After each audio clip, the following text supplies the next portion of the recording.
Istana yang paling indah adalah keluarga.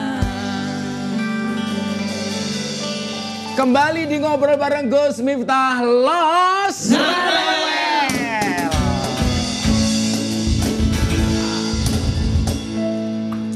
Mas Erik, kita lihat foto ini. Ini luar biasa ini, Mas. Apa arti keluarga bagi Pak Erik? Ya, saya rasa saya terima kasih punya seorang bapak Haji Muhammad Thohir yang mendidik saya itu di banyak hal, terutama ya beliau selalu bilang sama kita bahwa manusia itu jaga nama baik yang terpenting. Uang bukan segalanya. Dan beliau juga kadang-kadang ya lucu ya. Kamu mesti kaya. Nah, tadi bilang ya kan, nama baik, uang bukan, tapi mesti kaya. Nah, ini gimana maksudnya? Dia bilang loh, kalau kamu nggak kaya, gimana kamu bisa bantu orang? Nah, jadi banyak sekali pemikiran-pemikiran beliau yang sangat terserap oleh kami sekeluarga. Dan alhamdulillah rukun sekali kita. Ya. Satu keluarga, Mas ya? Ya, alhamdulillah rukun sekali gitu. Dan ibu saya lain. Kalau ibu saya memang sangat disiplin. Jadi ya bukan aneh waktu saya kecil misalnya, itu kalau nakal dikunci di kamar mandi. Sama ibu? Iya, dan emang nakalnya kita. Kalau dulu kan yang namanya kamar mandi pakai bak. Pakai bak? Belum pakai shower kayak sekarang, ya enggak? Nah, ya kita nyebur ke baknya, kita berenang gitu.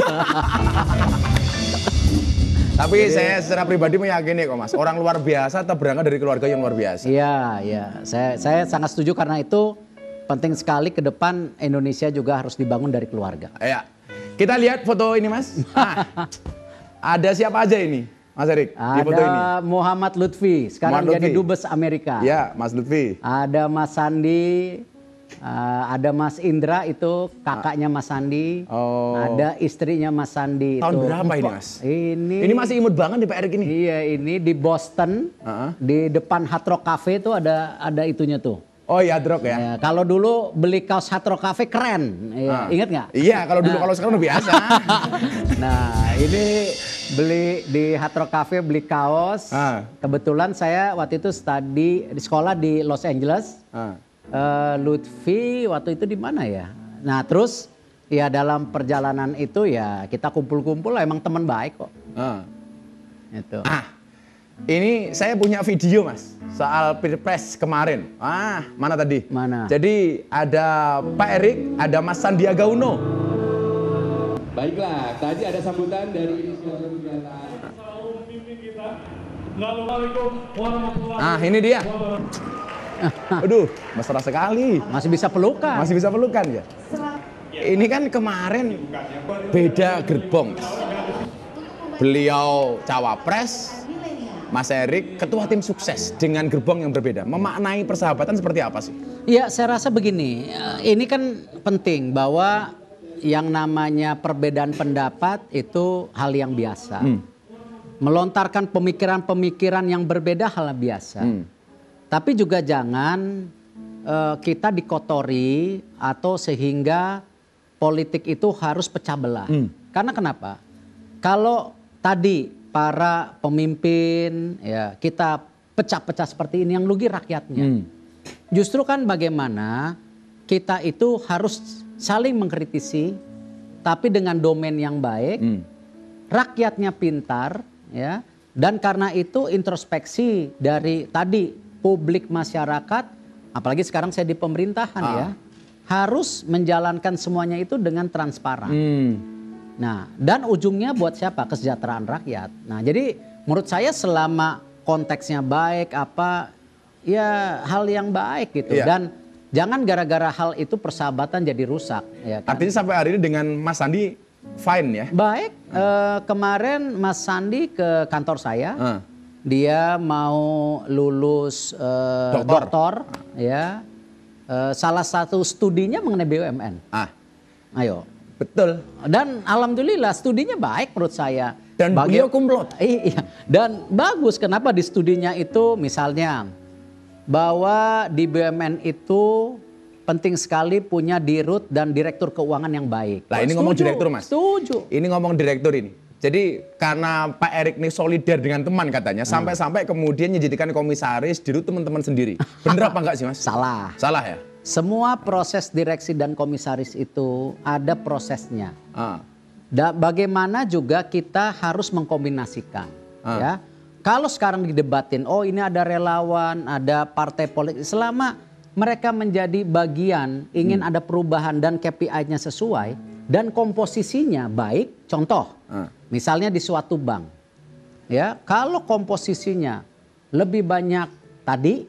Ya partai politik dibandingkan profesionalnya atau tadi birokrasinya bahaya. Nah contoh bagaimana sekarang kita menempatkan figur-figur yang luar biasa. Ya seperti Pak Darmin mau bantu kita, beliau backgroundnya birokrasi ya. Birokrasi. Mau membantu kita jadi komut pupuk dan bagaimana targetnya mentransformasi pupuk. Lalu Pak Chandra Hamzah. Chandra Hamzah, ya, KPK ya. Beliau bekas KPK. Beliau kalau dibilang birokrasi yang mungkin pada saat itu bukan dinamakan birokrasi ya. Beliau menjadi bagian daripada penegakan hukum yang independen KPK. Dan kalau kita lihat ya kan beliau ke BTN, sekarang juga ada kasus-kasus di BTN ya. Yang ada kasus-kasus korupsi, kemarin kejaksaan saya dengar menindaklanjuti. Iya. Nah, artinya kriteria direksi, komisaris, profesionalisme ya? Terutama direksi itu benar-benar harus baik. Ya, karena kenapa? Tadi ya KPI-nya itu saya akan buktikan. Jadi jangan takut ya kalau misalnya ada direksi komisaris nggak perform, ya tahun depan ya ganti. Ya ganti. Tapi bukan karena suka dan tidak suka. Bukan masalah like and dislike ya? Nah, tapi karena KPI-nya tidak tercapai. Hampir 1 tahun jadi menteri, sudah capai target?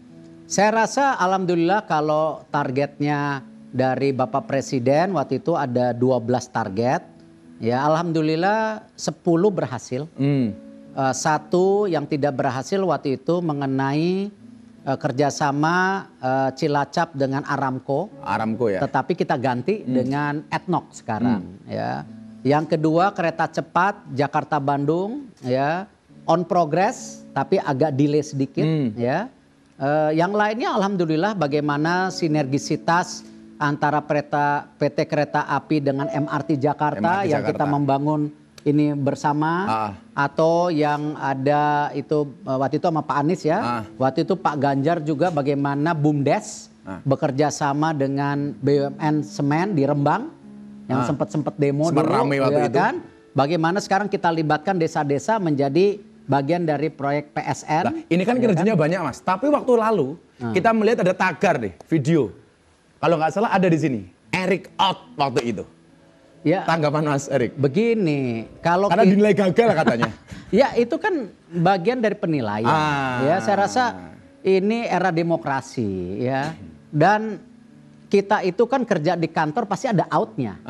Ya, nggak mungkin in terus. Nggak mungkin, kita keluar rumah out. Nah karena itu saya selalu bilang kepada teman-teman juga kementerian, ya kita mesti siap diangkat. Dan siap diturunkan. Jadi jangan personal, itu yang sama kayak tadi. Ketika saya sama Sandi berbeda pendapat ya hal yang lumrah, tapi kan tetap bersahabat. Jadi walaupun ada bahasa itu nggak ngaruh kinerja ya? Justru gini. Justru semangat.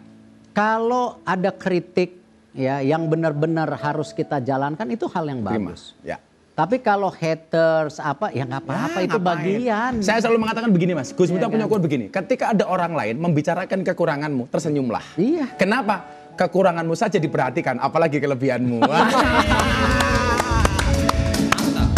Jangan kemana-mana, tetap di Ngobrol bareng Gus Miftah hanya di iNews.